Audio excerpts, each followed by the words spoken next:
untuk kita semua. Selamat datang dalam acara Forum Akademi Soteria.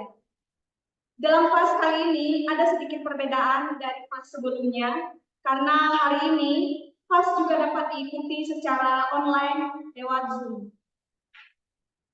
Pembicara dalam forum kali ini adalah Bapak Dr. Hendy Wijaya, yang sekarang menjabat sebagai Rektor STT Soteria Purwokerto dan juga sebagai dosen mata kuliah dogmatika 3 dan 5 serta dosen mata kuliah bahasa Yunani. Pada kelas kali ini, beliau membawakan tema Nous, Phronema, and Nepsis.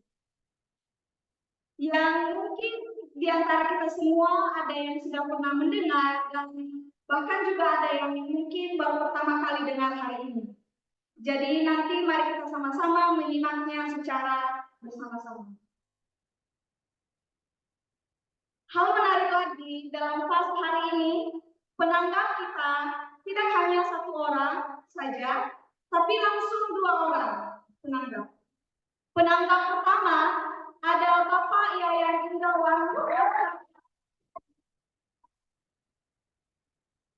sebagai dosen mata kuliah sejarah Gereja 1 dan Dogmatika 1 di STT Soteria Purwokerto. Penanggap yang kedua ada Ibu Claudia Angelina, Master of Theology, sebagai dosen formasi dan latihan rohani di STT Soteria Purwokerto.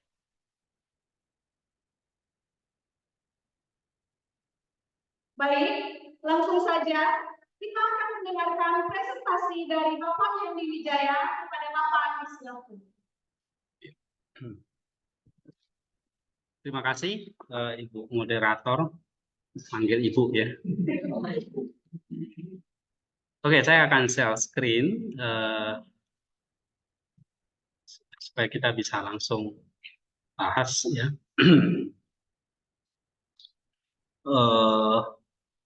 Tadi sudah diperkenalkan di awal, ini adalah FAS Forum Akademisi Soteria, artinya baik dosen, para mahasiswa, bahkan juga mungkin tamu-tamu ya yang hadir di online di Zoom ini, itu juga adalah para akademisi ya, Bu Claudia, dosen ya, Pak Peniel.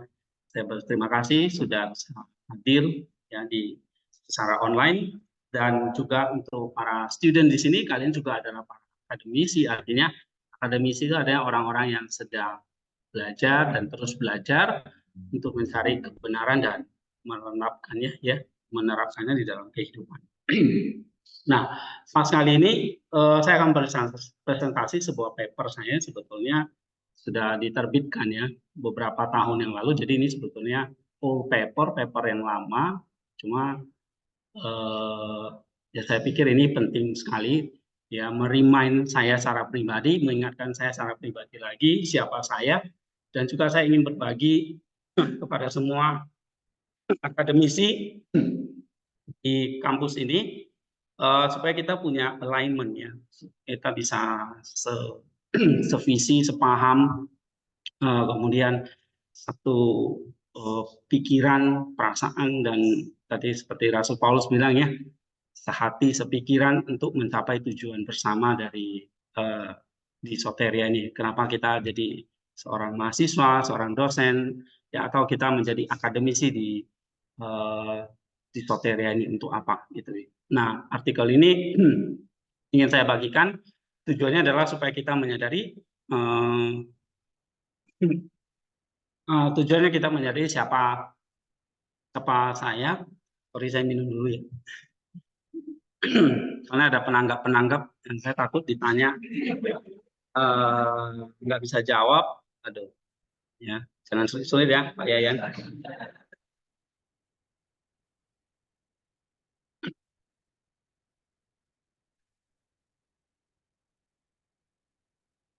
Oke.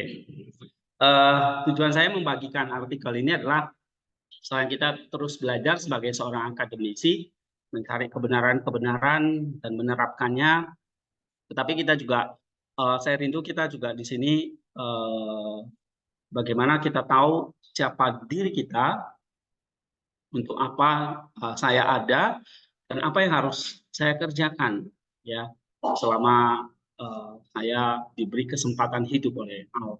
Semoga presentasi saya ini nanti bisa memberikan pandangan-pandangan kepada kita semua, dan ini bisa bermanfaat ya untuk kehidupan kita.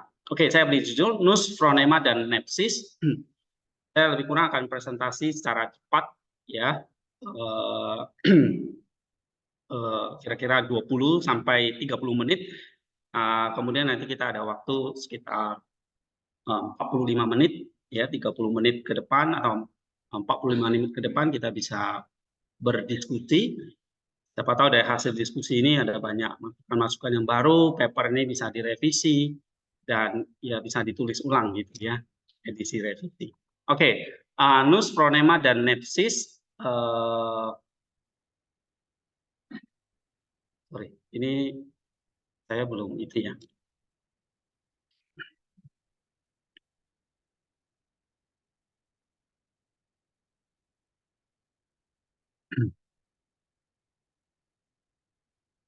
Untuk full-kannya gimana ini?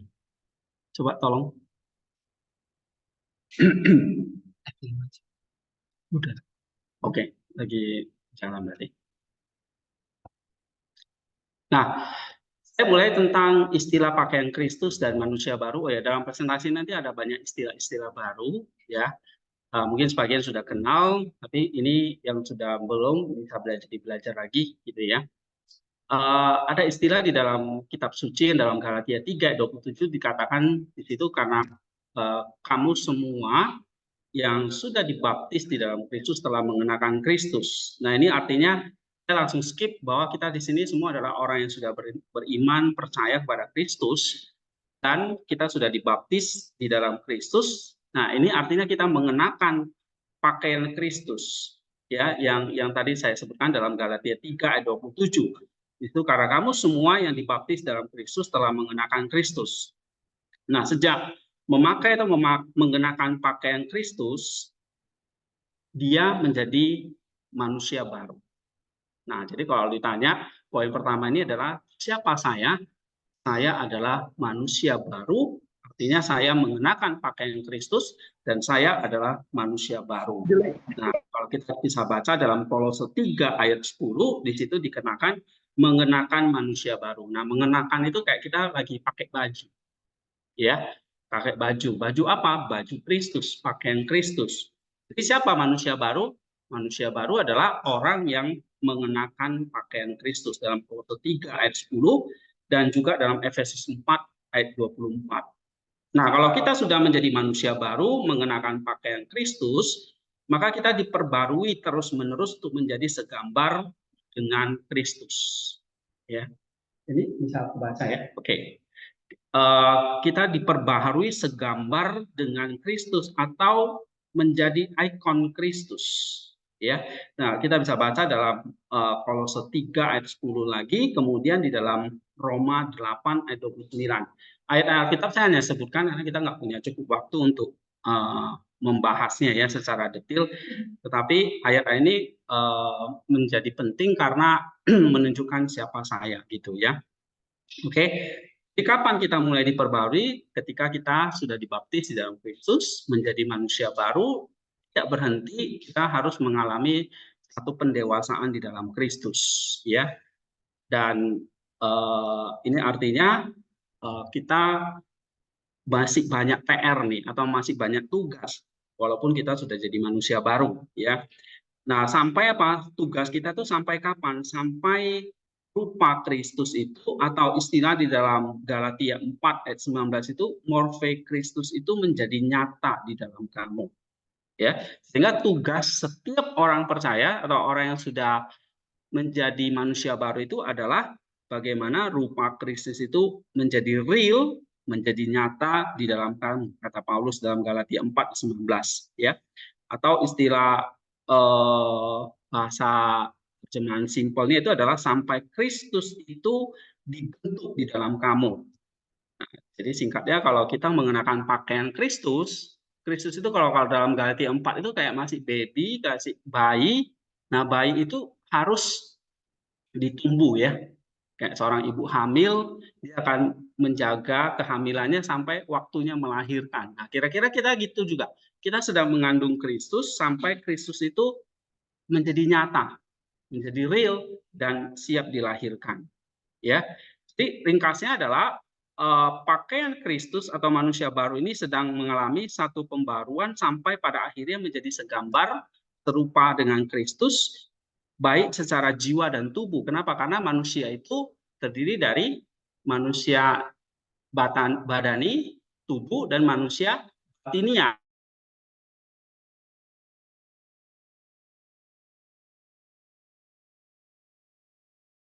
Menjadi manusia baru, ingat, begitu kita dibaptis dalam Kristus, kita adalah masih baby, masih bayi di dalam Kristus. Nah, di dalam Alkitab itu ada dalam cerita 1 Korintus 13 ya, Paulus berkata, ketika aku kanak-kanak, aku berkata seperti kanak-kanak. Ketika aku merasa seperti kanak-kanak, aku berpikir seperti kanak-kanak.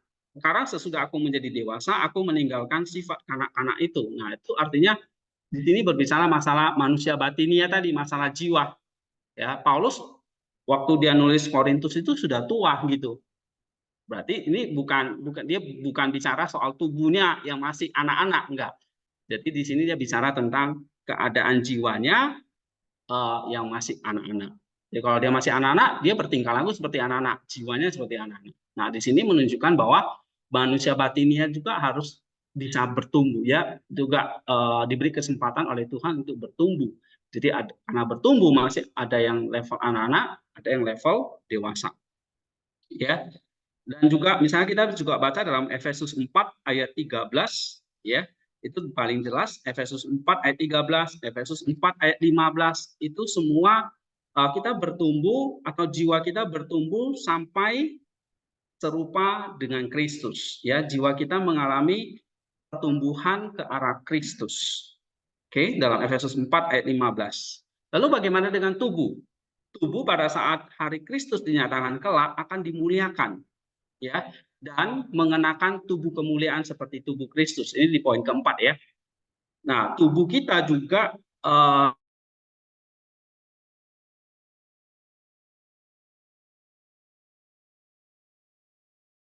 kita menjadi serupa dengan Kristus. Nah, itu akan dinyatakan pada hari Kristus kelak. Artinya Kristus datang yang kali kedua. Oke, nah kita bisa baca dalam Filipi 3 ayat 21 ya. Dia akan mengubah tubuh kita yang fana ini akan menjadi tubuh yang penuh dengan kemuliaan. Kalau kita baca dalam 1 Korintus 15, tubuh rohania. Artinya tubuh yang sifatnya tidak lagi fana, tubuh yang sifatnya kekal. Ya, memang tubuh kita itu terdiri dari partikel, dari atom, dari unsur-unsur dari alam ini. Dan tubuh ini kalau mati ya kembali ke alam. Tetapi nggak hanya berhenti karena tubuh itu punya jiwa. Tubuh dan jiwa itu satu pasangan. Jadi tubuh dan jiwa itu akan menyatu, akhirnya sempurna. Kita menjadi manusia yang sempurna. Nah, disitulah kita menjadi serupa dengan Kristus. Oh, poin yang kelima, manusia baru ini akan sempurna. Manusia ya, baik tubuh dan jiwa ini akan sempurna pada saat hari Kristus dinyatakan. Ya, artinya jiwa dan tubuh menjadi segambar dan serupa dengan Kristus. Dan inilah artinya yang kita pahami di dalam 2 Petrus 1 ayat 4 itu kita turut ambil bagian di dalam kontrak ilahi atau kita mengalami pengilahian. Ya, manusia tetap menjadi manusia, tubuh dan jiwanya yang diilahikan atau mengambil bagian di dalam kontrak ilahi. Kok bisa? Karena nanti kita bahas ya, karena ada anugerah yang terus bekerja. Ya, nah seperti kita sekarang nih hidup itu karena ada anugerah yang terus bekerja. Nanti pada saat teosis itu istilah pengilahian, anugerah akan terus bekerja. Oke, nah sekarang kita masuk poin yang kedua. Sebelum mencapai teosis itu tadi saya bilang jiwa dan tubuh itu akan terus mengalami pembaruan ya. Begitu kita dibaptis, jiwa masih anak-anak harus mengalami pembaruan. Tubuh juga akan mengalami pembaruan. Ya, jadi dua-duanya ini kita harus kerjakan ini. Ya. Nah, kalau teosis itu menjadi tujuan akhir dari manusia baru ini, maka proses ke sana itu adalah proses kita diperbarui, ya, anakainumen. Ini istilah bahasa Yunaninya, artinya diperbarui. Ini kalimat pasif, kata kerja pasif, ya, dalam bentuk pasif. Pasif itu berarti artinya apa? Allah yang kerjakan pembaruan tersebut. Misalnya dalam Filipi 2 ayat 13. Tapi kita diajak untuk bersinergi dengannya. Nah, ini yang ditulis adalah Rasul Paulus kepada gereja di Korintus. Misalnya dalam 1 Korintus 3 ayat 6, aku menanam, Apolos menyiram, tetapi Allah memberi pertumbuhan. Dalam 1 Korintus 3 ayat 9, karena kami adalah kawan sekerja Allah, kamu adalah ladang Allah, bangunan Allah. Nah, ya, jadi kita mengerjakan pembaruan ini walaupun kita diperbarui, tetapi ingat kita juga adalah sunergo. Ya, kita artinya kita bekerja sama, bersinergi dengan Allah sehingga ada pertumbuhan untuk menjadi sempurna seperti Kristus atau tadi pengilahian atau teosis itu. Nah, ini yang harus kita kerjakan. Setelah kita jadi manusia baru, maka tugas berikutnya adalah kita menjadi rekan sekerja Allah atau bersinergi dengan Allah untuk mengerjakan pembaruan tersebut. Oke, nah sekarang kita akan masuk lebih detail poin yang ketiga, bagian yang B. Nah, proses pembaruan itu dikerjakan sebetulnya mulai dari mana? Tadi kan manusia itu ada jiwa dan tubuh, ya. Lalu saya katakan jiwa dan tubuh itu harus mengalami proses pembaruan, nggak bisa hanya jiwa atau salah satunya atau tubuh saja, ya. Dan memang nanti secara sempurna pada hari Kristus datang yang kedua kali, gitu. Ya, tapi waktu dia belum datang, ini di masa tunggu ini kita ngapain? Nah, kita mengerjakan pembaruan itu. Nah, pembaruan itu dimulai dari mana? Dimulai dari dalam, dari hati. Nah, ini ada istilah hati. Ya, karena apa? Karena manusia itu bukan hanya tampilan fisik saja. Manusia itu ada yang kita sebut dengan manusia batinia atau manusia jiwani. Oke, ada jiwanya atau ada hatinya. Ya, nah di sini saya memang tidak membahas nanti apa sih beda hati, jiwa, roh dan sebagainya, itu ada topik ya. Tetapi dalam paper ini saya samakan hati, jiwa, roh itu maksudnya manusia batinia, ya. Jadi dua saja supaya nggak bingung. Ada manusia dalamnya, batinianya, ada luarnya, fisiknya, tubuhnya, jasmaninya begitu. Oke. Nah proses pembaruan ini dimulai dari dalam, dari hati. Kenapa? Kenapa kok harus dari dalam dulu? Nah, ini yang diajarkan oleh Kristus, ya. Dia katakan di dalam Matius 7 ayat 20 sampai 21 dikatakan, apa yang keluar dari seseorang itulah yang menajiskannya. Sebab dari dalam, dari hati orang timbul segala pikiran jahat, percabulan, pencurian, pembunuhan dan seterusnya. Nah, jelas di sini apa yang keluar dari dalam itu yang menajiskan yang di luar. Berarti di sini yang dari dalam itulah yang harus diberesin dulu, yang harus diperbarui dulu, yang harus dikerjakan dulu, yaitu dari dalam batinnya atau dari dalam hatinya. Nah, kalau itu dari dalam, lalu proses pembaruan apa yang harus dikerjakan nih kalau di dalam hati? Nah, kita masuk ke poin keempat. Rasul Paulus menuliskan kepada gereja di Roma, janganlah kamu menjadi serupa dengan dunia ini, tetapi berubahlah oleh pembaruan budimu, sehingga kamu dapat membedakan mana kehendak Allah, apa yang baik, yang berkenan kepada Allah, dan yang sempurna. Ini saya ambil terjemahannya dari LAI, gitu ya, terjemahan baru. Nah, di situ ada istilah pembaruan budi. Ya, nah kata budi, saya lebih suka memakai istilah yang aslinya atau terjemahan yang aslinya itu adalah kata nous. Di sini semua pasti sudah pernah dengar ya istilah nous ya. Kalau belum berarti belum pernah ikut kelas saya nih, ya. Nah, nous itu apa artinya nous? Ya, kalau kita pembaruan dari dalam, dari hati, berarti apa yang mesti diperbarui? Rasul Paulus menjawab, nusnya yang mesti diperbarui. Lalu nusnya itu apa? Nus itu lebih tepatnya, singkatnya saya katakan itu adalah mata hati. Tadi kan memperbarui hatinya nih. Dalam hati itu apanya yang lebih spesifik lagi yang harus diperbarui. Misalnya kamu lihat ada komputer rusak nih. Yang rusak apanya? Monitornya atau dalamannya nih? Oh, dalamannya, CPU-nya rusak, dalamnya apa? Yang dalamnya apa lagi nih? Kan ada banyak komponen. Itu kira-kira ya, ada memori, ada apa? Core-nya dan segala macam, ya, ada kipasnya. Mana yang rusak? Nah, begitu juga dengan manusia. Kalau dikatakan kita diperbarui supaya kita menuju dewasa, dari sisi positifnya adalah memang kita diajak untuk jadi serupa dengan Kristus. Tapi sisi negatifnya adalah berarti ada yang rusak ini dalam diri kita. Di dalam hati ini ada sesuatu yang rusak, yang sehingga harus diperbarui atau diperbaiki. Nah, yang diperbaikinya itu adalah ternyata nusnya. Nah, nus itu adalah tadi saya katakan mata hati.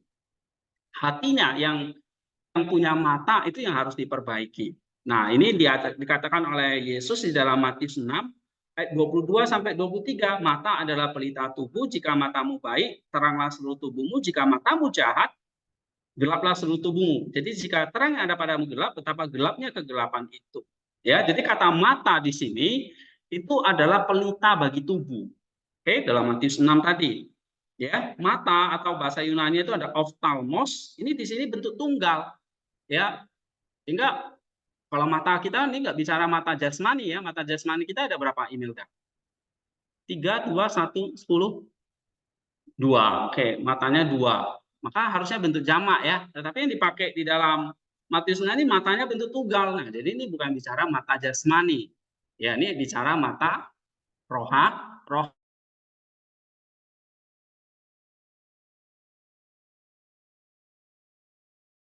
ophthalmos. Itu yang harus disentuh, yang harus diperbaiki oleh kita. Sehingga setiap orang punya mata di sini ya. Setiap orang punya mata tunggal, mata yang satu itu, ya itu yang kita harus kerjakan, ya. Atau nus itu juga bisa dikatakan sebagai pelita tubuh, atau nus itu juga bisa dikatakan sebagai mata ketiga, ya. Mata ketiga karena kita sudah punya 2 mata, lalu ada 1 mata lagi, kita bisa sebut sebagai mata ketiga, mata tunggal dan sebagainya. Ini istilah-istilah sebetulnya sama ya. Nah, nus adalah pelita tubuh dan ini harus diperbarui seperti dalam Roma 12 ayat 2. Sampai kapan nus itu diperbarui? Ya sampai benar. Benarnya ukurannya apa nih benarnya? Kalau komputer rusak, kalau dikatakan oh ini sudah benar, sudah beres, berarti dia bisa nyala ya kan? Kamu bisa ketik lagi, kamu bisa bekerja lagi di komputer itu. Nah, kalau kita coba dong, kalau nus saya sudah diperbarui sampai beres, sampai benar, apa indikatornya? Nah, indikatornya adalah tadi 1 Korintus 2 ayat 16 di situ dikatakan nus kamu sekarang ditukar nih menjadi nusnya Kristus. Nah, memakai istilah menggenakan nus Kristus lagi. Jadi kalau tadi pakaian itu biasanya kan tampilan luar ya. Kamu jadi manusia baru, kamu pakai baju baru nih. Tadi baptis, luar. Tetapi dari luar itu ternyata bekerja juga sampai ke dalam. Nusnya harus dipakai nusnya Kristus. Jadi nggak hanya tampilan luar saja, tetapi tampilan dalam itu mengenakan nus Kristus 1 Korintus 2 ayat 16. Oke, paham ya sampai di sini ya? Nusnya diganti dengan nus Kristus. Karena kita masuk yang ke C. Nah, tadi kalau dikatakan nusnya itu harus diperbarui, nah sekarang kita bahas nih lebih mendalam. Ya, seperti apa sih kita memakai nusnya Kristus? Nah, ini artinya poin 1, mengenakan nusnya Kristus, ya berarti kita punya cara berpikir, pola pikir. Nah, ini istilah baru, phroneo. Kata benarnya jadi phronema. Ya, coba ucapkan sama-sama, phroneo. Kata benarnya apa? Phronema. Phronema artinya apa? Phronema itu sebetulnya berasal dari kata nus juga. Cuma nus ini sekarang dia punya turunan, kata turunan. Nah, kata turunannya itu adalah phroneo, yang artinya berpola pikir. Nah, ini bukan pikiran biasa ini, tetapi pola pikir, atau kalau bahasa kita mungkin sehari-hari paradigma, ya, pola pikir Kristus. Nah, mengenakan Kristus, mengenakan nus Kristus berarti kita punya pola pikir Kristus. Ya, Filipi 2 ayat yang kelima.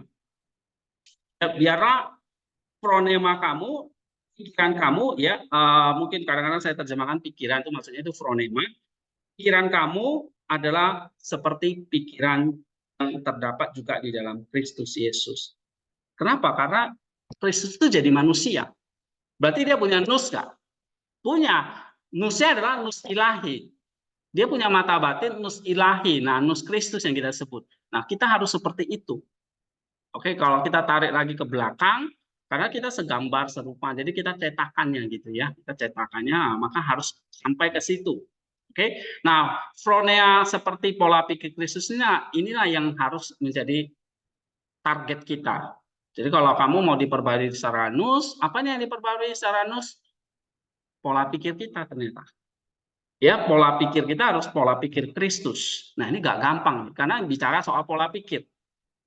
Ya, nggak bisa cuma manusia itu disembuhkan, nggak bisa cuma dikasih ibaratnya nih ya, kasih obat bodrek atau paramek gitu doang gitu.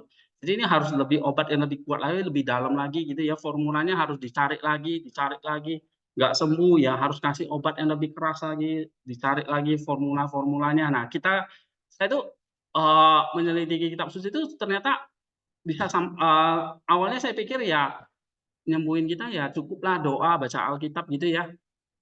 Atau kasih nasihat, kasih khotbah gitu sama jemaat.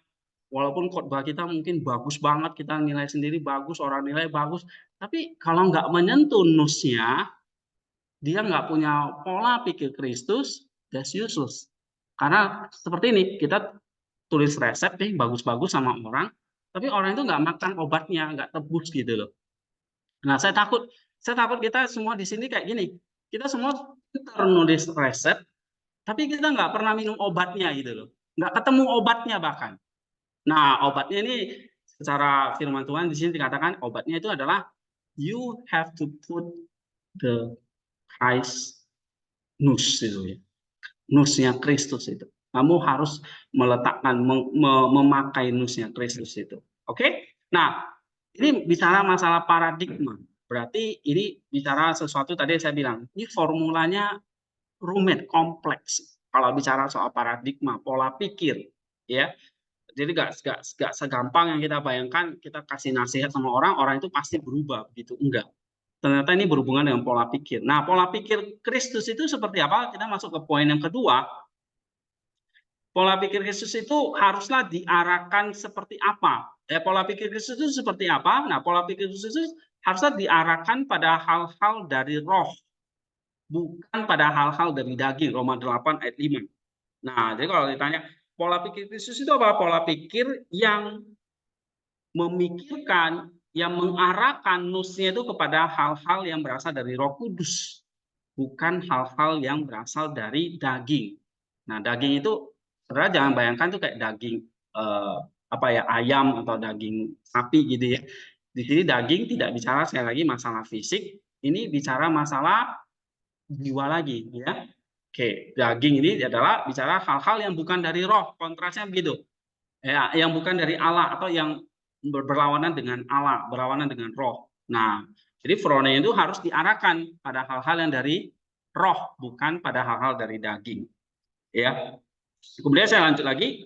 Nah, kalau itu adalah fronea Kristus mengarahkan pikiran kepada hal-hal yang dari daging, maka pikiran kita atau nus kita tadi harus hidup menurut roh tadi. Nah, kalau di situ dikatakan kalau hidup menurut roh, di situ dikatakan kamu akan hidup. Nah, hidupnya ini apa lagi? Nusnya nanti akan hidup. Kalau hidup pasti bertumbuh. Kayak kita ini semua hidup kan, kita akan bertumbuh gitu loh. Nah, kalau nus kamu hidup akan bertumbuh. Bertumbuhnya tadi gambar dengan Kristus tadi. Karena hidup pasti bertumbuh. Tapi kalau mati ya udah dia mandek di situ, nggak bertumbuh apa-apa, mati. Lama-lama busuk gitu. Ya. Nah, kalau kita hidup menurut daging, ya, sebaliknya atau froneo pada hal-hal daging, maka kita akan mati. Berarti nggak ada pertumbuhan. Oke? Nah, kita bisa baca dalam Roma 8 ayat 13, Filipi 3 ayat 19 gitu ya. Nah, poin yang keempat di situ dikatakan phronema atau phroneo pada hal-hal daging mendatangkan pola pikir daging. Nah, ini ada istilahnya phronema sarkos. Sarkos itu daging. Dari kata sars ya, atau sarkos. Nah, phronema sarkos artinya apa? Berpola pikir daging.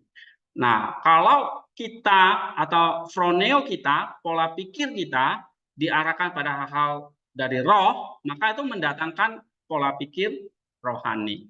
Nah ya, jadi kalau pola pikir roh, pola pikir rohani atau phronema pneumatos, pneumatos itu artinya roh, ya. Phronema pneumatos, hal rohani itu, pola pikir rohani itu terjadi kapan? Kalau kita mengarahkan nus kita kepada hal-hal yang berasal dari roh, gitu. Oke, poin yang gede.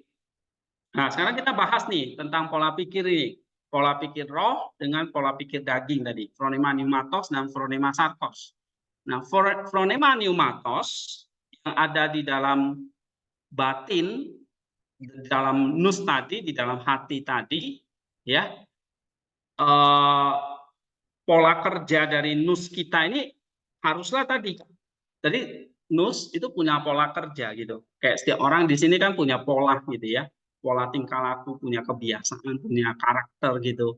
Ya, orang bangun tidur tuh biasanya punya pola-pola tertentu yang berbeda. Pola olahraganya beda, pola makannya beda, pola hidupnya beda. Semua punya polanya gitu ya, patternnya. Nah, nus itu punya pattern juga, cuma dua aja. Patternnya mau ke roh atau daging gitu. Nah, nus kita, pola kerja dari nus inilah harus bersifat roh. Nah, artinya bersifat roh itu maksudnya apa?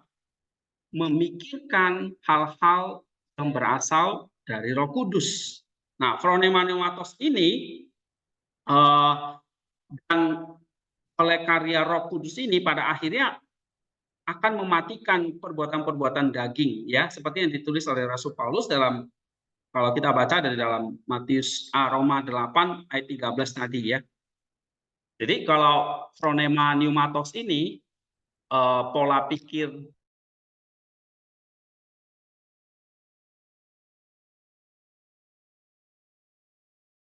akan mati gitu ya. Tapi sebaliknya kalau nus kita jahat misalnya ya, maka itu akan menghasilkan phronema sarkos gitu. Nus itu tadi mata ya. Nah, kalau matanya tuh sering melihat hal-hal yang jahat, hal-hal yang bersifat daging, lama-lama terbentuk pola. Itulah namanya phronema sarkos. Tapi kalau nus kita dibiasakan melihat Kristus, melihat Roh Kudus, melihat hal-hal yang berasal dari Roh Kudus, itu akan membentuk pola kerja atau phronema, namanya phronema pneumatos. Tapi kalau matamu selalu melihat hal-hal yang jahat, akan membentuk phronema sarkos. Jadi kalau misalnya nih orang yang sudah lihat sekali film porno, ya akan ketagihan nonton lagi film porno yang kedua, ketiga, dan seterusnya. Bahkan bisa bertahun-tahun teredik namanya.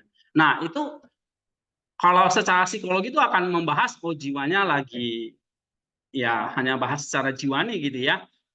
Dia bahkan kalau di psikologi itu masturbasi, nonton film porno itu oke, asal kamu nggak merugikan orang lain aja gitu ya. Nah, tetapi secara batiniah, secara spiritualitas kita ini kita sudah membentuk namanya phronema sarkos.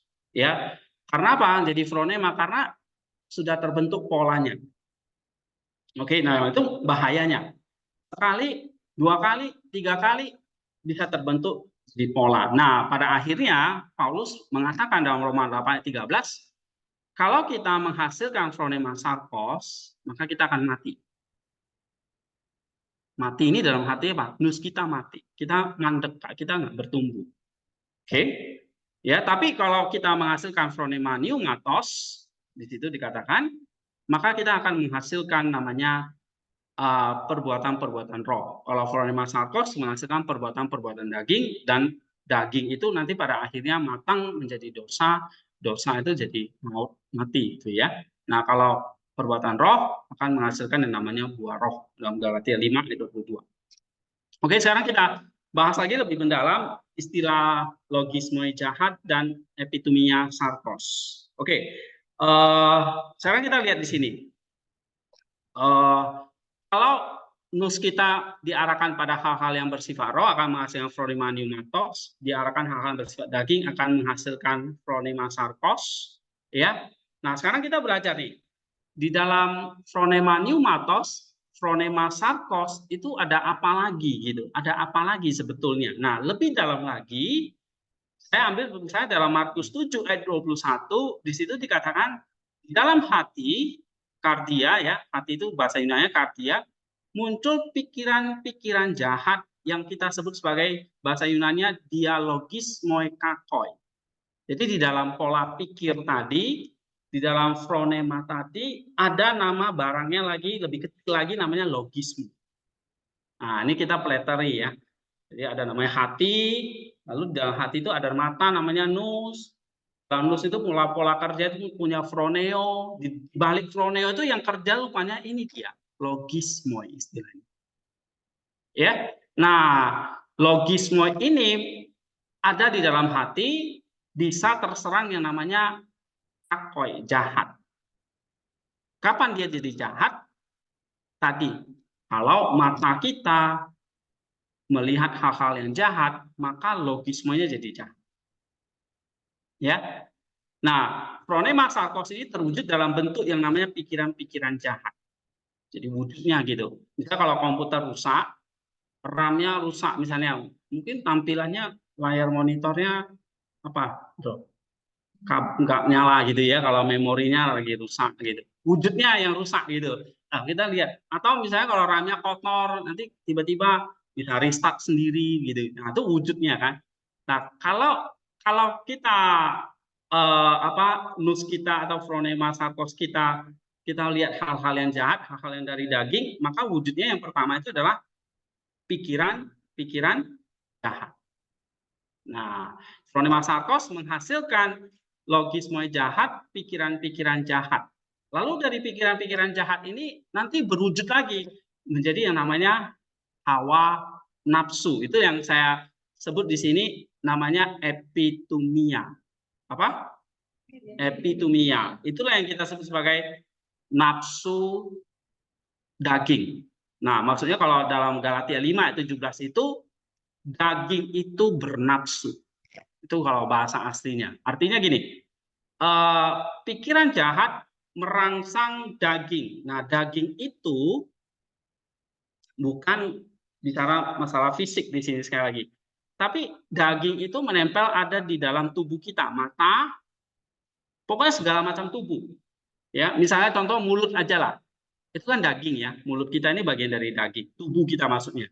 Tetapi bagian dari daging tubuh ini, mulut ini misalnya diberi yang namanya nafsu. Nah, sekali lagi, nafsu ini sifatnya netral. Misalnya mulut, nafsunya apa dong kalau mulut? Makan, bicara, kan gitu kan? Nggak bisa mulut diajak berpikir. Nggak bisa, gitu. Yang jadi bisa otak kita yang bisa diajak berpikir. Tapi mulut dikasih nafsu yang namanya makan atau berbicara gitu. Itu yang disebut sebagai sebab daging bernafsu. Nah, cuma nafsu itu di balik nafsu itu ada apa dulu? Ada pikiran apa nih? Logisme yang baik atau yang jahat? Nah, kalau logisme yang jahat, maka daging bernafsu itu dagingnya jadi bernafsu jahat. Artinya mulut kita yang di dalamnya ada nafsu jadi jahat. Mulut nggak jahat, tapi yang jahat apa? Nafsunya gitu loh. Jadi kalau kamu misalnya makan nih, makan nasinya temanmu, dia nggak makan terus kamu ambil nasi intinya ya, terus kamu makan gitu. Mulutmu jahat nggak? Enggak, mulutmu ya mulut segini enggak. Jadi terus misalnya ketahuan nih sama saya itu ya, misalnya dihukumnya pakai apa? Oh, apakah saya pukul mulutmu gitu? Enggak kan? Jarang kan gitu. Karena bukan mulutnya yang jahat sebetulnya, nafsunya gitu. Nafsu rakanya yang jahat. Oke, jadi kira-kira gitu. Ya, kalau nafsu kita jahat, itulah yang kita sebut sebagai epitumia sarkos, ya. Nah, kalau epitumia sarkos ini akhirnya nafsu itu jadi dari pikiran jadi nafsu. Kalau nafsu itu akhirnya dibuahi, jadilah yang namanya dosa. Ya, poin keempat, kalau epithumia sarkosis dibuahi maka akan melahirkan dosa, atau kalau Yakobus bilang itu dosa, Yakobus 1 ayat 15. Kalau Paulus pakai istilahnya perbuatan daging, itu sama maksudnya. Jadi kalau udah sampai level perbuatan itu jadi dosa. Maksudnya gitu, ya. Tetapi kalau masih level pikiran dosa nggak? Dosa, kata Tuhan Yesus. Walaupun sudah kita diserang oleh pikiran jahat itu sudah dosa. Lalu jadi nafsu, nafsunya berubah jadi jahat. Tadi pertama ya nafsu itu netral. Lalu kalau diserang oleh pikiran jahat, logisme yang jahat, nafsunya jadi jahat. Tadi soal makan, makan itu kan netral ya. Kita semua perlu makan. Tapi kalau kita makan punya orang lain yang nggak punya milik kita, itu jadi makannya jadi jahat, ya. Nah, kemudian nafsu yang jahat itu kalau dibuahi, nah ini ada istilah dibuahi ya, diteluri gitu loh ya, dierami, anak ayam itu ya, telur itu dierami jadi nepasin. Nah, kalau kita erami terus, kita buahi terus akan melahirkan namanya perbuatan daging atau dosa. Oke? Nah, kalau dosa itu sudah matang, maka tadi menghasilkan maut. Maka Paulus tuh benar, dia katakan dalam Roma 8 tadi, kalau dosa itu dibuahi, dibiarin lama-lama menjadi maut. Oke. Nah, oleh sebab itu 1-2 menit lagi ya. Sebab itu gimana ini kita mengatasi hal ini gitu ya. Dari sini kita bisa belajar satu hal bahwa yang kita harus perhatikan itu bukan hal-hal luar saja gitu ya. Tetapi kita harus benar-benar memperhatikan apa yang sedang terjadi di dalam nus dan froneo kita, atau mata hati kita, ya. Nah, ini seperti kayak pertempuran, ya, pertempuran batin. Misalnya John Cassian itu mengatakan ini seperti gambaran medan perang, ya. Gregorius dan Nisai itu mengatakan ini kayak arena stadion yang sedang berlomba. Oke? Elia sang presbiter itu dalam Filokalia ini ya, ini kita sedang kalau Anda tidak akan dapat mengurangi nafsu yang berkecamuk dalam diri Anda kecuali Anda terlebih dahulu menggarap tanah yang menjadi sumber makanannya, yaitu nus. Jadi kita nggak akan bisa menghasilkan buah gitu ya.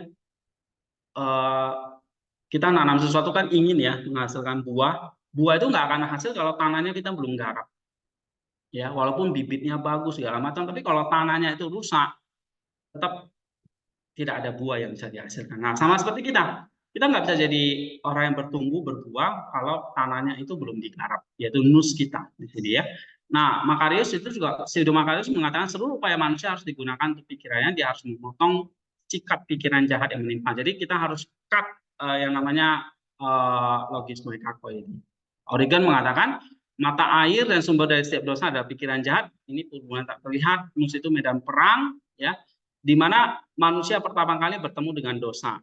Nus itu menjadi pusat yang mengendalikan perilaku kita. Ya, jika manusia kalah, berarti yang kalah itu adalah nusnya, gitu ya. Manusia dikalahkan di medan perang, itu adalah iblis yang kemudian memiliki semua bakat, dan maka iblis itu akan memiliki semua bakat dan kemampuan kita, gitu. Kalau kita kalah, ya. Oke, bagian yang G.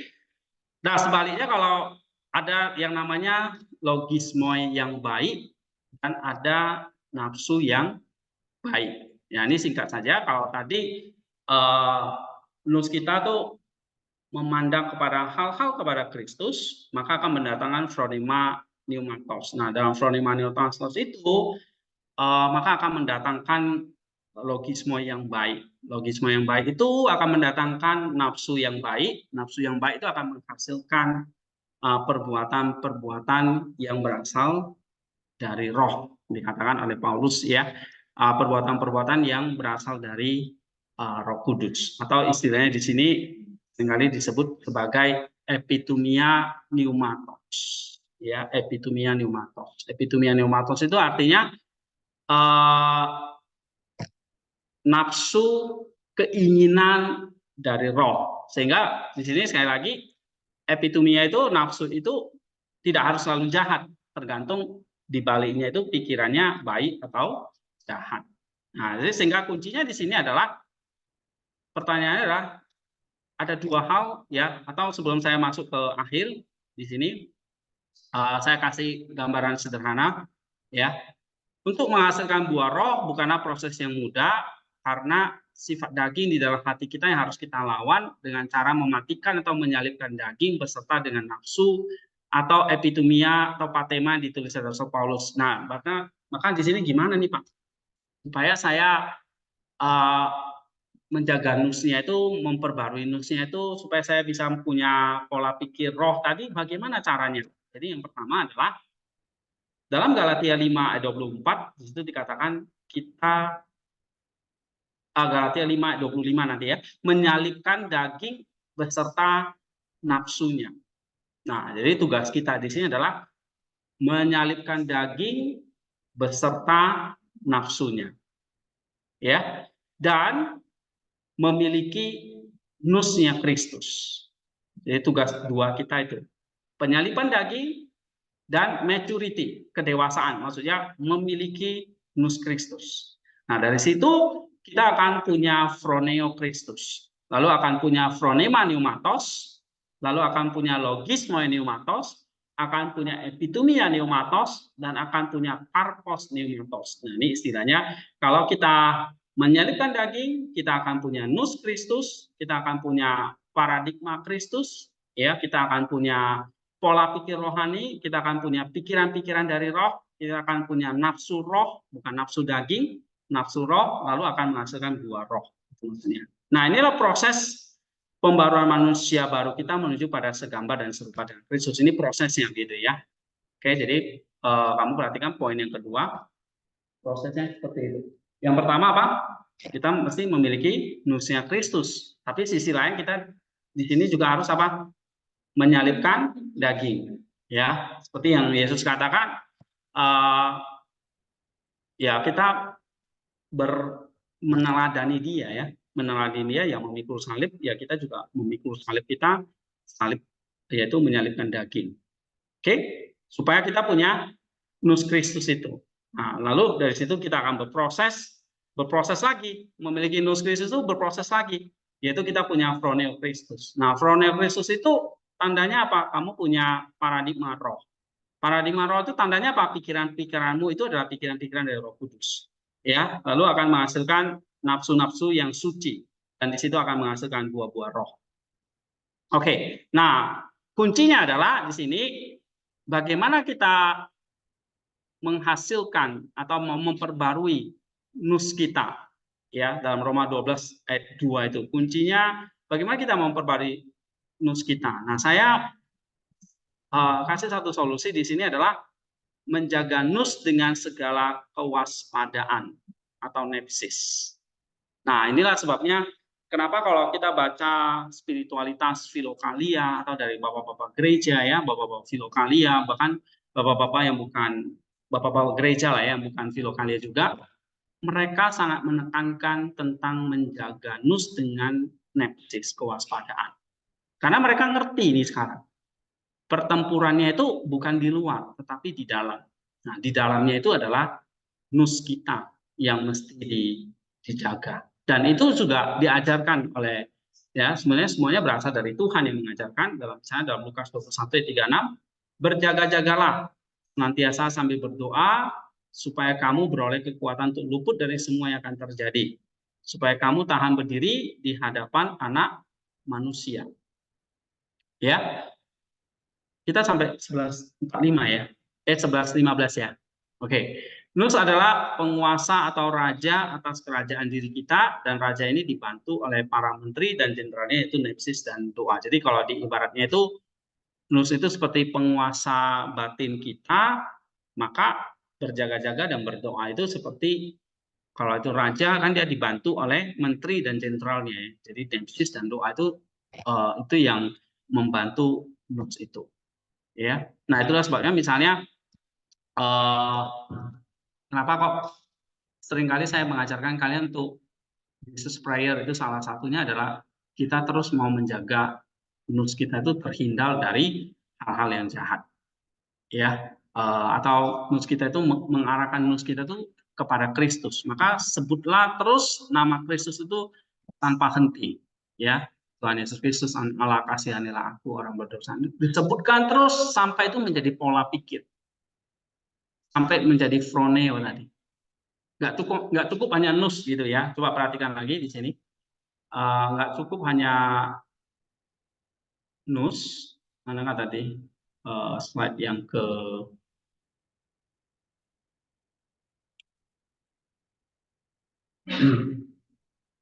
ini ya. Nggak cukup hanya sampai nous-nya saja.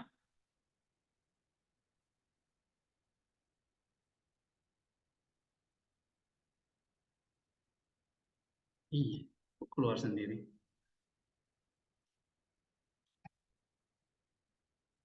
Oke, lihat itu aja ya. Nggak cukup hanya sampai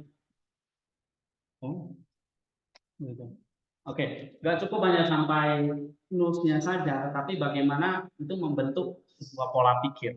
Nah, pola pikir ini yang saya kasih tawaran kepada kita adalah memperbarui manusia batinia kita atau menghasilkan perbuatan-perbuatan baik itu harus sampai menjadi kebiasaan.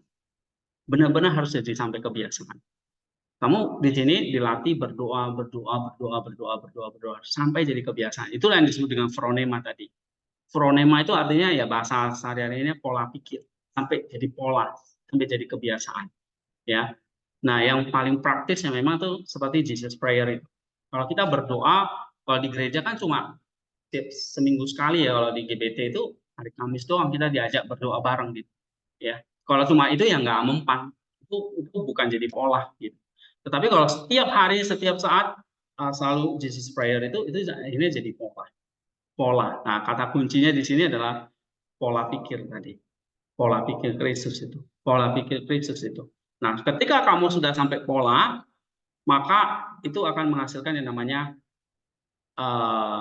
pola phronema pneumatos. Nah, dari situ baru pikiranmu bisa beres. Logismonya, epitumianya, dan buahnya ya tinggal hasil. Ya, jadi itu yang bisa saya sampaikan untuk hari ini. Kita punya waktu. Oke, tadi saya lupa. Ini memang sengaja diundurin ya karena ada dua penangkap ini yang udah nggak sabar untuk membantai atau apalah ya, whatever. Oke, silakan Pak Yayan dan Bu Claudia. Apa dulu ya, moderator? Oke, di close untuk pembicara kita hari ini yang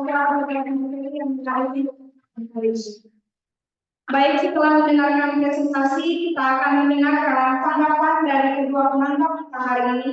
Yang pertama, kita akan mendengarkan tanggapan dari penangkap pertama dari Pak Yayan Ingrawat. Terima kasih.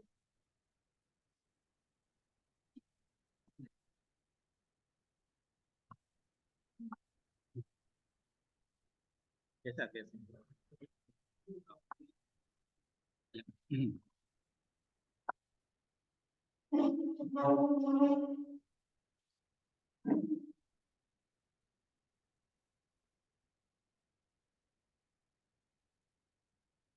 Terima kasih buat Pak Hendi untuk segala penjelasannya. Ya, saya catat di sini.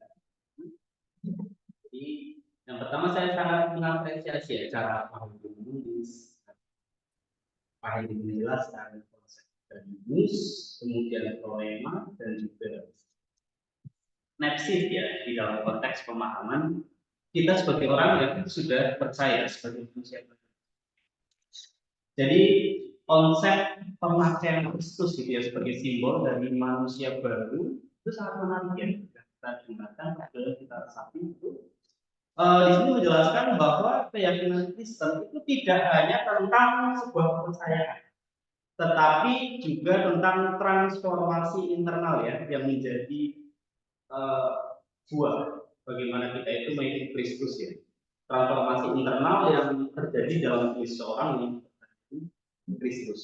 Nah, tadi sudah dijelaskan bagaimana prosesnya, bagaimana proses pembaruan yang terjadi dalam diri kita sebagai manusia itu. Mulai dari perubahan dalam hati, dari batin kita, dimulai dari perubahan atau mata batin kita, yang bagaimana kita itu bersinergi dengan Allah, dan seterusnya bagaimana pembaruan hati itu menghasilkan pikiran yang sesuai dengan Kristus atau pneumatos, dan kemudian menolak pikiran yang berlawanan dengan Roh Kudus atau pneumatos, dan kemudian pikiran yang baik menghasilkan keinginan roh itu, dan kemudian itu akan menghasilkan buah. Nah, ini adalah proses yang panjang, ya, proses yang memerlukan perjuangan batin, melawan pikiran, melawan ego kita, nafsu kita, dan seterusnya. Bagi rekan-rekan yang pernah ikut kelas dogmatik, saya itu pernah menjelaskan bagaimana firman hidup itu atau Kristus itu masuk di dalam kehidupan kita, menginternalisasi di dalam kehidupan kita. Jadi itu menembus sistem tingkah kita, menembus sistem kepercayaan, sistem nilai, dan bagaimana Kristus sama firman yang hidup itu membentuk hidup kita. Bagaimana kita ini berpikir seperti Kristus berpikir, ya. Sehingga kita tuh dapat mengaktualisasikan diri kita menjadi pribadi yang serupa dengan Kristus. Bagaimana kita berpikir, memandang segala sesuatu, menilai segala sesuatu, dan yang paling tampak keluar adalah bagaimana kita berperilaku, gitu ya, di dalam kehidupan kita sehari. Dan kunci untuk menjaga pembaharuan ini adalah tadi sudah dikatakan analisis dan juga doa. Gitu ya. Jadi ide bahwa manusia baru mengalami perubahan yang terus-menerus itu memperjelas kita bahwa keyakinan Kristen itu melibatkan proses pertumbuhan spiritual yang berkelanjutan ya, bukan kemudian percaya pada Kristus terus sudah.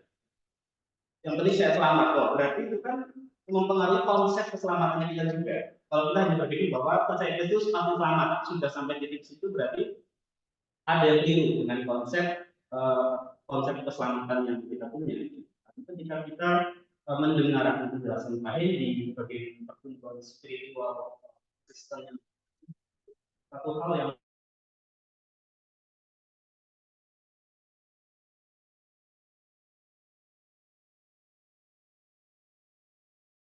dan mendalam tentang pemahaman Kristen, terutama tentang pertumbuhan spiritual menuju kesempurnaan dengan Kristus. Ada beberapa hal yang menjadi catatan saya di sini ketika saya meragukan juga tentang tulisan Pak Hendy. Jadi kita perlu melihat konteks ya, atau tantangan-tantangan konflik yang kita hadapi dalam menerapkan konsep-konsep tersebut. Setuju nggak dikatakan bahwa ada tantangan-tantangan yang kita hadapi? Kita mau menerapkan konsep-konsep yang sudah dijelaskan Pak Hendy. Jadi Pak Hendy memberikan gambaran ideal tentang pertumbuhan konflik. Tapi penerapan konsep-konsep spiritual dalam kehidupan sehari-hari seringkali dihadapkan dengan tantangan-tantangan yang kompleks dan nyata. Kita rasai, kita alami. Misalnya, menghadapi tekanan studi. Sampai ada yang merasa lupa, saya capek banget, belum sempat ngerjain.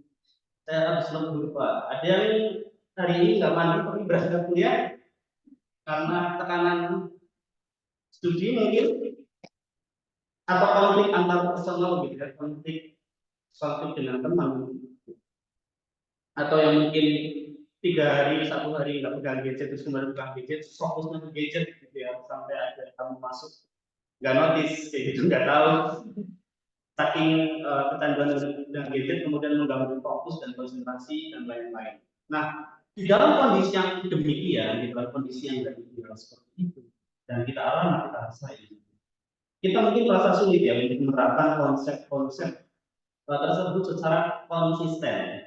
Kita mungkin paham, tahu, sudah mencoba, tapi terkadang bolong-bolong. Ada yang konsisten tiap hari? Belum. Ya, tetapi dalam masa memperjuangkan tersebut. Ini kan ini juga mengatakan bahwa hal itu akan menjadi karakter, menjadi satu pola pemikiran ketika kita itu terbiasa distrayer. Maka di dalam waktu-waktu hening, waktu-waktu sholat, kita juga mengingat akan aksi setia Allah dan seterusnya. Dan terkadang kesalahan atau kegagalan dalam prinsip-prinsip atau konsep-konsep yang sudah kita dengarkan tadi itu menyebabkan rasa bersalah ya, dan keputusasaan. Ada nggak yang merasa demikian? Dan itu memperumit perjalanan rohani, pertumbuhan rohani. Ada nggak yang setelah mencoba untuk konsisten satu titik ternyata berhenti? Terus kemudian ada guilty feeling. Enggak, disuruh disesuaikan hari ini apa enggak doa, enggak apa seperti itu. Nah, dengan memahami kompleksitas sehari-hari yang demikian dengan tantangan yang muncul, lalu bagaimana kita ini dapat mengembangkan strategi dan keterampilan yang diperlukan untuk menjaga konsistenan, menjaga kesetiaan kita dari prinsip-prinsip spiritual yang sudah kita dapat. Bahwa prinsip-prinsip yang tadi sudah dijelaskan oleh Pak Hendy itu sangat membangun perohanian kita ketika kita menjalankan dan membuatnya itu secara konsisten seperti itu. Tetapi seringkali ada hal-hal kecil tadi, tantangan-tantangan yang nyata yang kita rasain, yang nggak bisa dihindari, kayak perasaan-perasaan, kemudian realitas sehari-hari yang kita alami. Nah, bagaimana mengembangkan strategi dan keterampilan yang diperlukan untuk menjaga, atau yang kedua adalah untuk melawan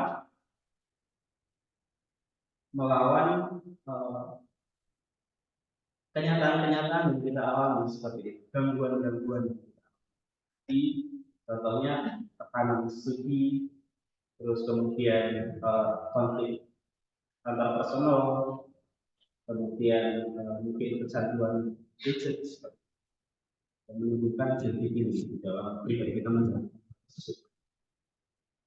Oh, ya. Terima kasih Pak Hendy buat pemaparannya sangat memberkati.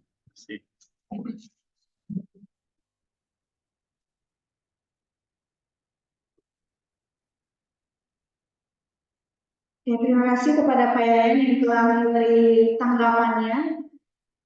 Baik, sekarang kita akan mendengarkan tanggapan dari penuntut kita yang kedua kepada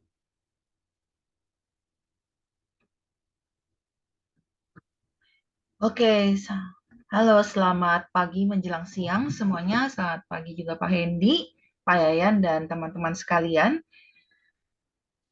Thank you banget untuk kesempatannya pada siang hari ini. Saya juga thank you buat Pak Hendy yang sudah memaparkan materi tentang nous, phronema, dan nepsis. Ini sangat bagus banget. Kenapa? Karena ini adalah hal yang baru buat saya. Jadi saya baru ini mendengar istilah tentang nous, phronema, dan nepsis. Dan ini membuka pemahaman saya.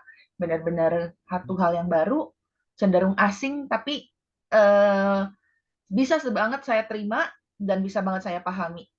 Dan sangat menarik, saya mengutip sedikit apa yang ditulis oleh Pak Hendy, bahwa teosis menjadi tujuan akhir dari manusia baru. Dalam artian ini adalah pembaruan tentang dalam diri seorang percaya, maka proses menuju pembaruan ini adalah proses diperbarui dalam bentuk pasif yang artinya Allah mengerjakan pembaruan tersebut, namun kita diajak untuk bersinergi dengannya. Saya suka sekali dengan kata sinergi di sini. Karena artinya kita tidak berdiam diri seperti seonggok kentang atau seonggok daging, tapi kita mengambil bagian dalam proses pembaruan ini. Dengan menjaga proses pembaruan melalui penyalipan daging dan doa ya, kalau tadi saya nggak salah, sampai hari kedatangan Tuhan. Jadi selama kita masih bernafas atau masih hidup, proses ini kan akan terjadi terus-menerus. Menariknya, bulan ini di gereja kami sedang membahas tentang pembaruan. Jadi kayak nyambung gitu nih pembahasan di gereja dengan pembahasan ini. Nah, saya jadi teringat nih Pak Hendy, ini yang mau saya tanyakan. Saya teringat dengan sebuah ayat di Perjanjian Lama, di dalam Yehezkiel 36 ayat 26 sampai 27. Saya bacakan, kamu akan kuberikan hati yang baru dan roh yang baru di dalam batinmu, dan aku akan menjauhkan dari tubuhmu hati yang keras, dan kuberikan kepadamu hati yang taat. Rohku akan kuberikan diam di dalam batinmu, dan aku akan membuat kamu hidup menurut segala ketetapanku, dan tetap berpegang pada peraturan-peraturanku dan melakukannya.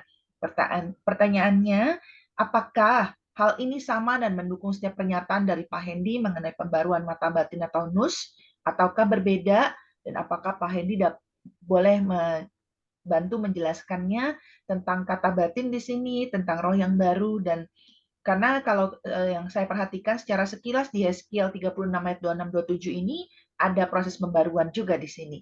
Kemudian kalau boleh saya tanyakan lagi, biasanya apa sih yang menjadi tanda bahwa seseorang itu benar-benar mengalami pembaruan nus di dalam kehidupannya yang dimulai dari batinnya sehingga benar-benar terlihat dari kehidupannya sehari-hari. Ini aja yang bisa saya tanggapi Pak Hendy, dan saya sangat berterima kasih untuk setiap penjabarannya, pemaparan materinya sangat baik sekali, saya sangat diberkati, dan ini membuat saya punya pemahaman yang baru tentang pembaruan. Thank you Pak Hendy. Thank you juga, Bu.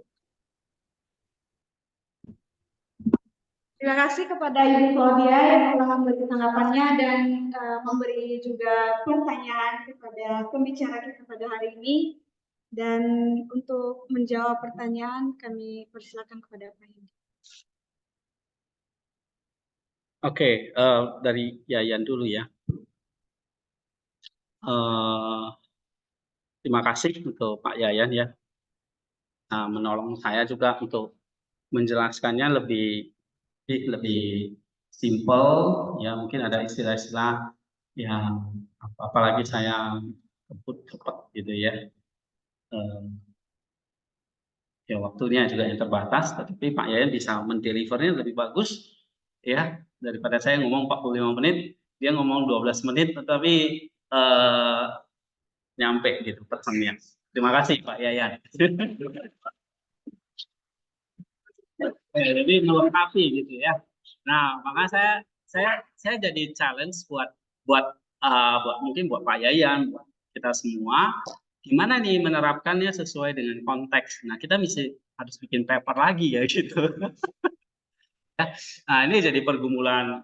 Saya pikir bukan hanya saya, kita semua yang ada di sini, kita bergumul tentang tadi ya, epitomia sarkos, kita bergumul dengan hal-hal kedagingan kita gitu ya. Kita ya pokoknya tadi yang Pak Yayan bilang satu kata yang menarik, kita bergumul dengan transformasi. Bagaimana saya jadi orang Kristen nggak sekedar ya orang Kristen doang atau manusia baru aja, tetapi terus berubah dan berubah gitu ya.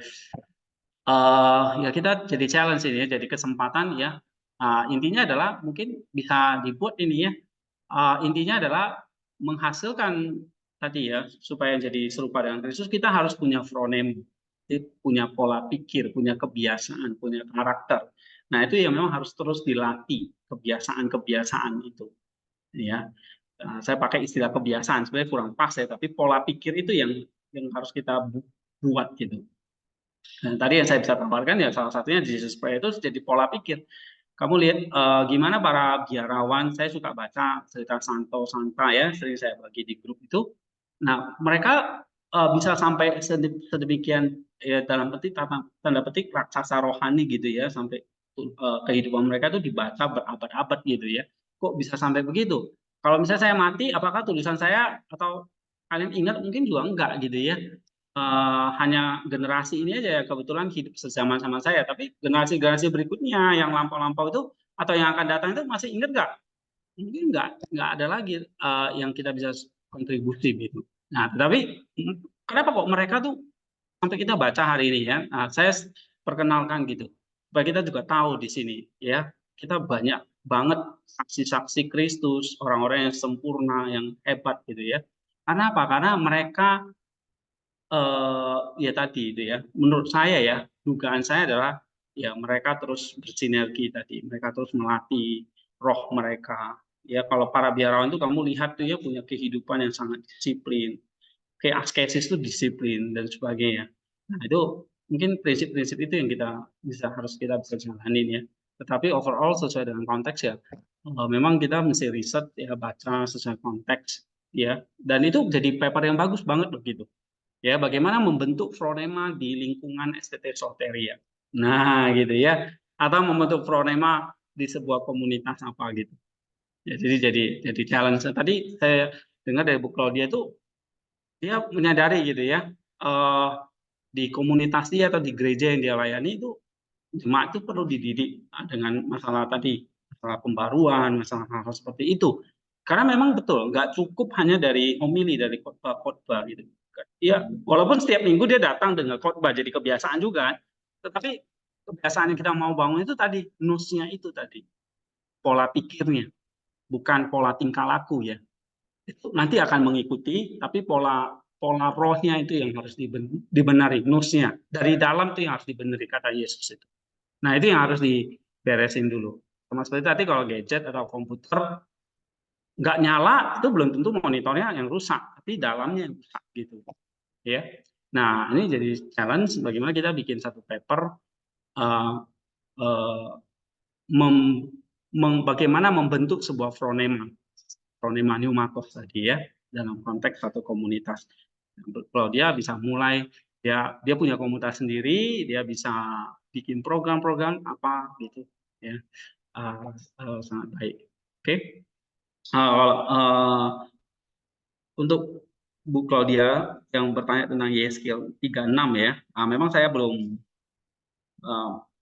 tahu betul isi konteks YSKL 36 itu ya, tentang ayat 25, 26, 27. Jadi saya pikir saya belum bisa menjawab secara benar ya, mungkin belum bisa menjawab secara detail ya, tapi secara sekilas yang tadi dikatakan dalam YSKL itu, hati di sini kalau dalam konteks perjanjian lama itu meliputi seluruh entire ya, termasuk tubuh, jiwa, itu dikatakan di hati kalau dalam perjanjian lama ya. Hati ya meliputi semanusia yang seutuhnya gitu.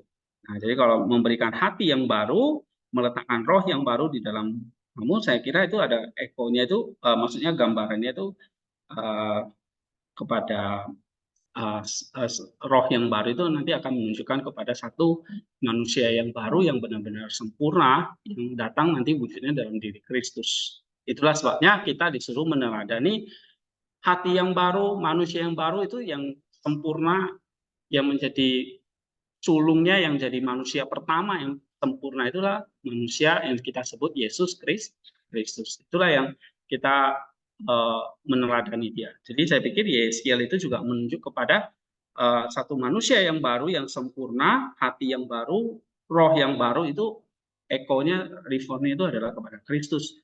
Dan itu sekarang kita sedang kerjakan itu ke situ ya, menggenapinya ke situ. Jadi saya pikir saya hanya bisa menjawab itu ya, Bu Claudia. Terima kasih. Apalagi kita ini. Saya lupa ada moderator. Baik, terima kasih kepada Pak Hendi yang telah merespon tanggapan dari kedua penanggap kita pada hari ini. Sekali lagi diperluas untuk kedua penanggap kita hari ini. Baik, masih ada 10 menit untuk kita berdiskusi bersama. Sekarang kita akan masuk pada sesi tanya jawab. Jika ada Bapak, Ibu, dan saudara-saudari semua yang ingin bertanya seputar presentasi hari ini, dipersilakan.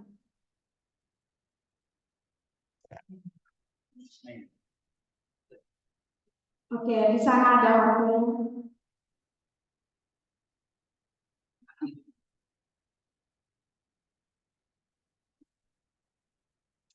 Terekam kan? Ya, arahin. Biar yang Zoom bisa dengar. Yang Zoom kedengaran nggak ya, Bu Claudia? Oke. Ya, lanjut. Tadi dibahas mengenai jadi pertanyaan saya itu musuh di depannya atau pikiran. Kedua, kita itu harus menuju ke pola pikirnya Kristus. Pola pikir Kristus seperti apa yang harus dihidup, dan pola pikir Kristus harus sempurna. Nah, kesempurnaan bagaimana bagaimana kita tahu pola pikir Kristus?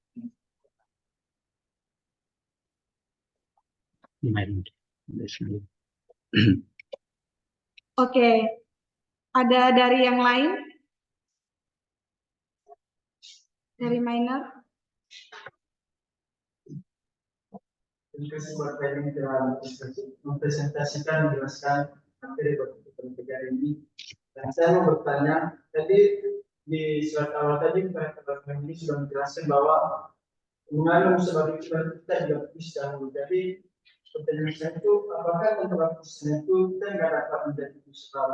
Dan menurut saya jika begitu, berarti kita cuma hanya kita orang Kristen yang bisa mengalami manusia baru itu, bisa mengalami pembaruan itu. Jadi sedangkan Allah sendiri dia mengasihi semua manusia itu secara universal. Jadi apakah tentang Kristen itu kita bisa mengalami manusia baru? Oke, terima kasih. Ada lagi? Gantian lah yang sebelah sini. Kamu yang ini. Ya, Arvin. Terima kasih teman-teman Pak, dan saya mau bertanya. Tadi Bapak sudah menjelaskan dari awal dari Kus dan sampai ke Lexisnya. Yang saya tanyakan itu, jika saya melakukan semua hal-hal praktisnya, kan ada titik jenuhnya, titik usahanya. Nah, bagaimana cara saya untuk terus melakukan praktisnya itu agar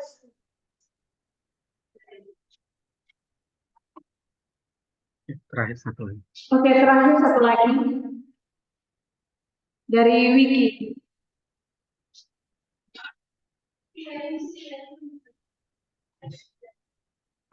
Agak jelas. Saya udah budek ini.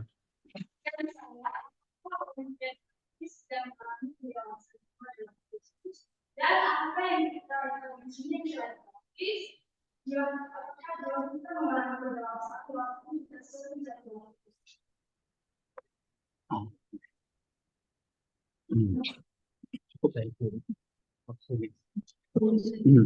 Ya.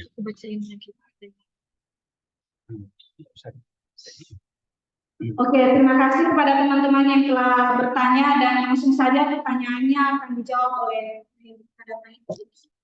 Oke, tadi Hartono bertanya tentang nus itu hati atau pikiran ya. Nus itu bukan hati ya, atau ya sebetulnya manusia batinia itu sebetulnya ya hanya yang kalau Rasul Paulus itu ataupun dalam penulisan kita itu mengatakan ya ada banyak istilah ya, hati, manusia batinia, roh, jiwa gitu ya. Nah, itu manusianya gitu. Sedangkan nus itu ada fakultinya. Fakulti itu maksudnya kalau misalnya saya kasih contoh, saya sebut CPU komputer gitu ya. Nah, itu kayak hatinya gitu. Tapi di dalam CPU itu kan ada macam-macam. Ada motherboard-nya, ada apalagi power supply-nya gitu ya. Nah, hati itu seperti itu. Hati itu kita sebut itu CPU-nya, komputernya gitu.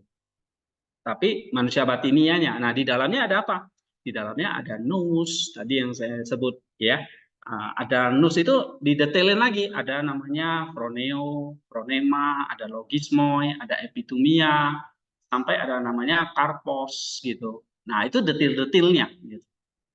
Oke, jadi nous tidak sama dengan hati ya, tapi bukan berarti tidak sama dalam pengertian gini. Sama sekali beda, tetapi kodrat mereka, natur mereka sama-sama manusia batinia. Nah, batinia itu kita nggak bisa lihat gitu. Ya, kalau komputer kan kita bisa lihat. Kalau namanya semikonduktor, resistor, apalah tor itu kita bisa pegang kan, gitu. Tetapi kalau nus kita nggak bisa lihat karena kita bisa hal-hal yang abstrak di sini ya, hal-hal yang bisa roh. Oke. Terus pertanyaanmu lagi, apa tadi? Pola pikir Kristus. Oh ya, pola pikir tadi. Oke, ini memperjelas lagi. Terima kasih pertanyaannya.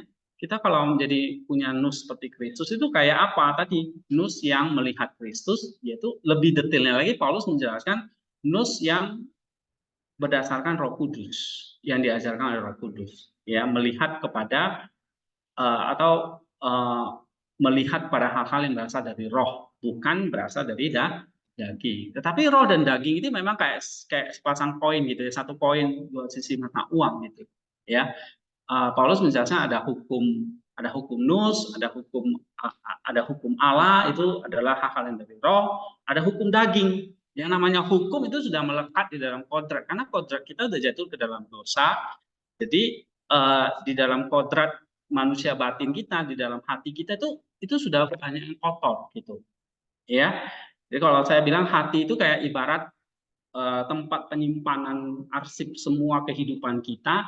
Nah, arsip-arsip kita itu dari kecil sampai kita sekarang ini ya sudah banyak yang rusak-rusak gitu. Kalau komputer tuh maksudnya komputer udah banyak yang rusak-rusak atau banyak yang kotor-kotor. Nah, udah melekat di dalamnya, udah bagian dari natur, kodrat kita manusia batin itu.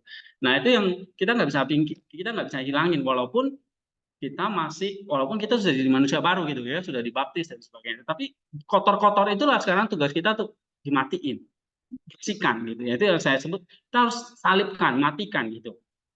Ya, memang nggak sempat dibahas secara detail. Tapi ini prinsipnya gitu. Kita mematikan, menghapus yang kotor-kotor itu. Lalu ada hal yang baik nggak? Ada. Itulah tadi hal-hal yang dari roh tadi, ya, yang kita bisa kerjakan. Hal-hal dari roh itu ya pastilah hukum nurani itu hal-hal yang baik.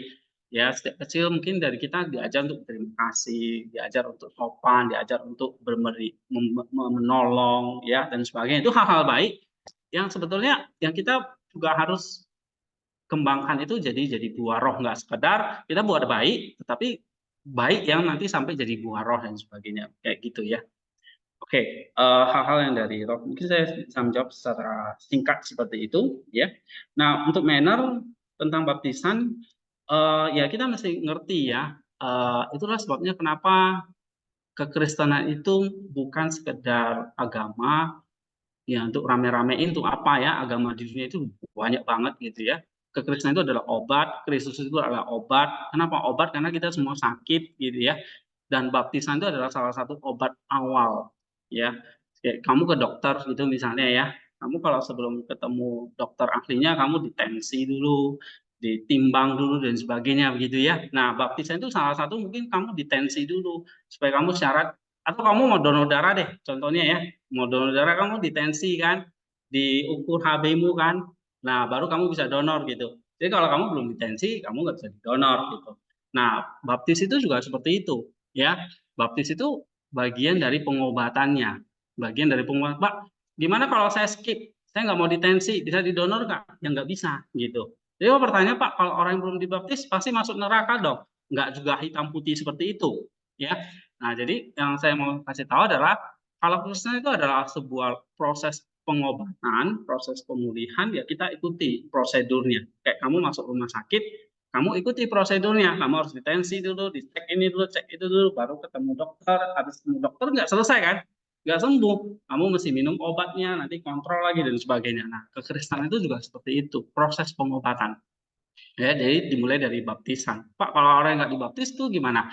Nah, misalnya dia nggak percaya lalu, nah ini karena ada topik ya, tetapi di dalam kekristenan itu mengajarkan selalu Allah itu adalah Allah yang kasih. Nah, bagaimana soal dengan baptisan? Baptisan itu apakah harus dicelup dengan air? Gimana dengan penjahat itu yang percaya Yesus tapi nggak dibaptis gitu ya? Nah, itu banyak penafsiran lagi. Jadi baptisan itu nggak selalu harus dilihat secara saklek masuk ke dalam air, tetapi inti dari baptisan itu adalah memang orang itu harus percaya kepada Kristus dulu dan mengalami yang namanya kematian dan kebangkitan Kristus. Jadi kalau kemarin kita peringati Paskah ya, pas Yesus itu mati dan bangkit, nah orang itu juga harus mengalami Paskah baru dia bisa diselamatkan. Nah, teknisnya ya dalam baptisan. Kalau itu kan teknis ya, misalnya kalau nggak ada air gimana Pak? Pakai ini doktrin baptisan ya. Kalau di Didache itu bisa aja dalam situasi tertentu tidak mesti air gitu ya dan sebagainya, itu teknis. Tetapi intinya memang harus masuk ke dalam ikuti prosesnya itu ya. Jadi kalau orang itu nggak mengalami kematian dan kebangkitan Kristus, maka ya nggak bisa menjalani step-step berikutnya. Kayak orang itu kalau belum tensi nggak bisa didonor gitu intinya. Jadi kalau orang itu belum percaya kepada Kristus, belum dibaptis dalam pengertian, belum ikut mati dan bangkit bersama Kristus, ya dia nggak akan ngerti proses selanjutnya. Ya, oke, dia hanya ya jalani kehidupan Kristen yang seperti ini aja gitu loh. Normali aja ke gereja-gereja, tapi ngalami nggak? Ya. Nah, kalian baca di artikel yang saya bagikan kemarin, Kristus telah bangkit. Benar, dia sudah bangkit. Baca artikel itu, It's very amazing. Itu bukan yang saya nulis, itu dari seorang biarawan gitu ya. Bagus banget. Jadi Kristus mati menggantikan kita. Nah, ini kayak ada pertukaran gitu loh ya. Pertukarannya misalnya gitu, Kristus ditampar, Kristus dipukul, nah supaya kita diselamatkan gitu ya. Jadi ada kayak semacam pertukaran, oleh sebab itu ya memang harus mengalami itu. Kalau enggak sia-sia pengorbanan Kristus gitu ya. Jadi kita nggak bisa tawarkan ada banyak jalan ke Roma gitu ya, ada banyak jalan keselamatan. The only way ya, hanya satu-satunya jalan keselamatan itu yang orang itu harus mengenal Kristus dan baptis. Itulah sebabnya ada kalian di sini harus dibaptis, gitu ya. Oke. Apa? Oh, ada titik jenuhnya ya. Titik jenuhnya bagaimana saya bisa konsisten gitu. Ya ini pertanyaan yang baik sekali ya. Kita semua mengalami momen titik seperti itu gitu, kita nggak bisa pungkiri ya. Kalau kita masih mengalami seperti itu, minta belas kasihan Tuhan ya, karena memang mungkin kita masih belum bisa menikmati ya, atau kita sampai satu fase di mana kita ya ada banyak faktor ya kenapa kita misalnya jenuh. Salah satunya mungkin apakah kita banyak tekanan, atau memang jenuh pada tindakan doanya itu sendiri, atau jenuh karena memang ada banyak masalah-masalah lain sehingga kamu tuh jenuh dan melakukan itu tidak ada banyak faktor. Tapi kalau jenuh intinya adalah kita minta terus belas kasihan Allah supaya kita intinya jangan berhenti aja, jangan berhenti terus dan terus gitu, never stop gitu ya. Karena ya tadi roh itu selalu akan lapar gitu ya, akan terus kita harus selalu dikenyangkan kayak gitu. Kalau mengalami titik jenuh ya kita minta belas kasihan Tuhan gitu ya. Ini secara singkat saya bisa jawab. Terakhir siapa? Wiki ya. Wiki tadi mirip-mirip dengan Manner ya.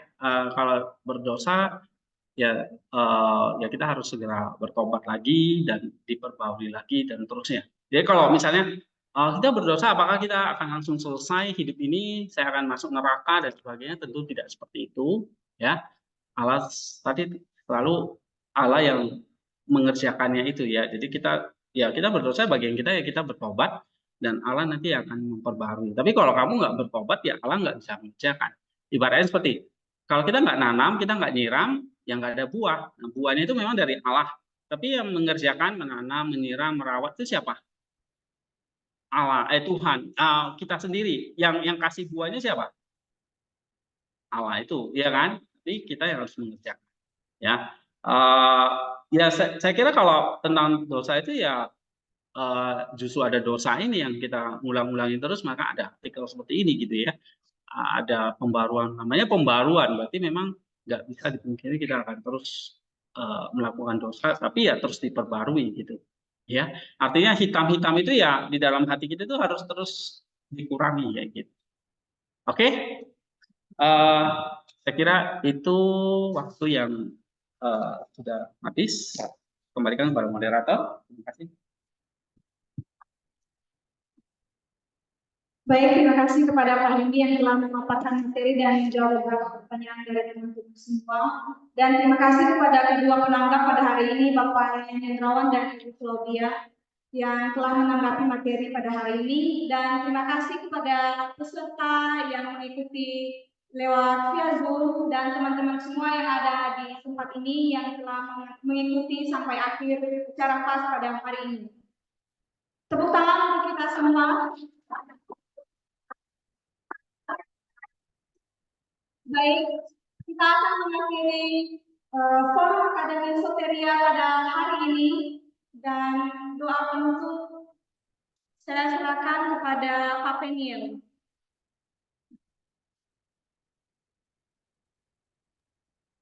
Mari kita berdoa.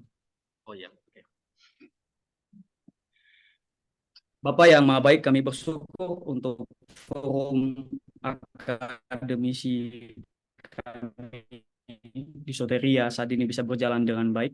Kami memohon berkat-Mu kiranya ini dapat teraplikasikan bagi setiap kami dan dapat kami kembangkan juga baik dalam kehidupan kami bergereja maupun dalam belajar di kampus. Kami juga berdoa untuk berterima kasih atas partisipasi para penanggap juga berlibat di dalamnya maupun pendengar, kiranya juga Tuhan Yesus menolong. Kami berdoa untuk forum-forum selanjutnya,